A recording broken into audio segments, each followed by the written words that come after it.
Les Cèdres, à une cinquantaine de kilomètres de Montréal.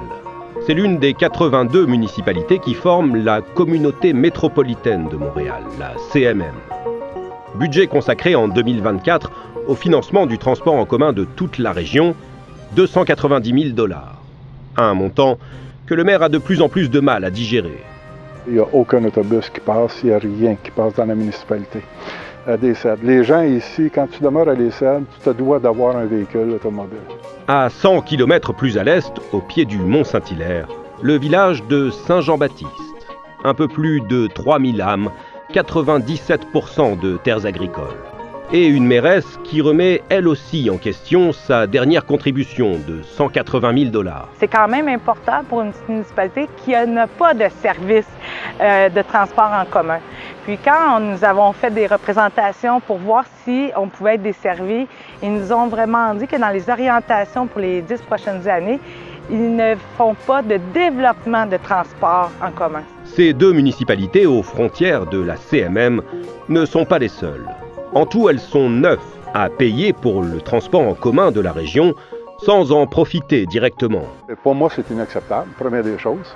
Comme la majorité des citoyens, c'est inacceptable qu'on n'ait vraiment aucun service et que l'on paie pour des déficits ailleurs. Puis ce qui est le plus décevant, je vous dirais, à l'intérieur de ça, c'est que je regarde ici les municipalités qui m'entourent, comme Coteau-du-Lac, entre autres, à un pas, eux ne paient rien.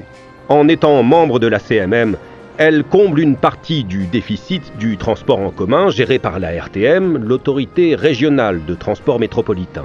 Mais pour se déplacer, leurs citoyens n'ont que la voiture.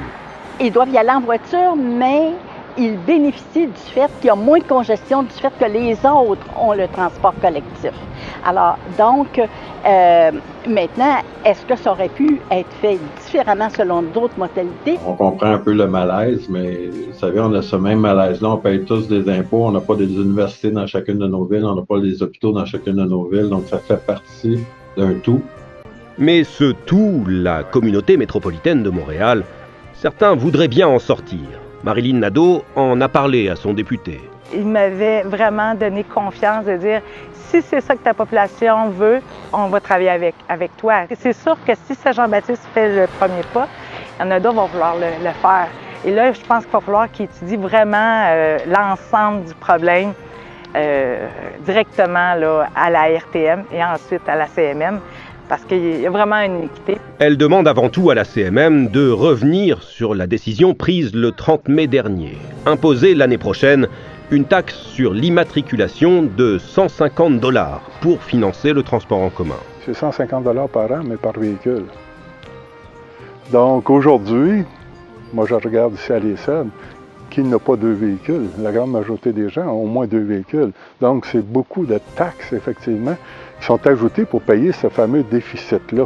Donnez-moi un service, ne serait-ce qu'un service minimum.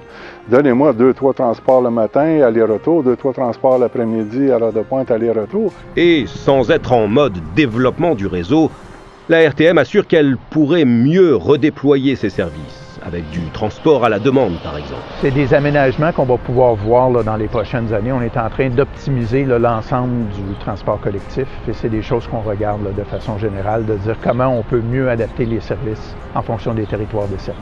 Mais pour Daniel Pilette, il faut aller plus loin. Le débat lancé par ces petites municipalités pourrait aboutir à des changements importants. D'abord, elles ont tout intérêt à se faire entendre sur le problème pour susciter une discussion et une remise en question des territoires considérés. La base territoriale du financement du transport collectif dans la région de Montréal ne devrait peut-être pas être la communauté métropolitaine.